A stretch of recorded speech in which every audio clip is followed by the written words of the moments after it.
আধ্যাত্মিক শিক্ষাৰে শিক্ষিত নহওঁ তেতিয়া আমাৰ প্ৰকৃত পৰিচয়টো যে আমি হেৰাই যাম, সেই কথাষাৰ গান্ধীজীয়ে সোঁৱৰাই থৈ গৈছে।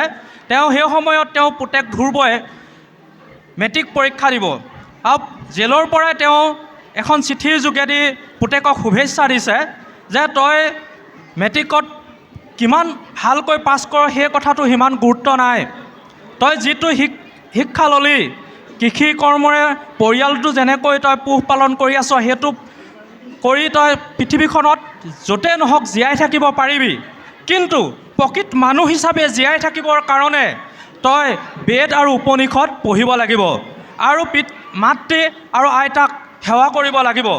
এই কথাষাৰ কৈ তেওঁ পুত্ৰলৈ এই বাৰ্তা পঠাই দিছিল যে বেদ উপনিষদ পঢ়িলে যে মানুহ আধ্যাত্মিকভাৱে এজন সবল মানুহ হ'ব পাৰিব আৰু সেইজনে যিজনে নিজক চিনি পাব, ছক্ৰেটিছেও কৈছে যিজনে নিজক চিনি পাব সেইজনে প্ৰকৃত মানুহ। আৰু প্ৰকৃত মানুহ হ'বলৈ হ'লে বেদ আৰু উপনিষদ ৰামায়ণ এইবোৰ ভাগৱত আদি পঢ়িব লাগিব আৰু সেই অনুষ্ঠানলৈ যাব লাগিব, তাৰ পৰাই প্ৰকৃত ফলটো মানুহ হোৱা প্ৰকৃত ফলটো পাব। ইয়াকে কৈ মোৰ চমু বক্তব্য সামৰণি মাৰিলোঁ। জয় গুৰু শ্ৰীমন্ত শংকৰ। কৃষ্ণ কৃষ্ণ হৰে। প্ৰাক্তন জিলাধি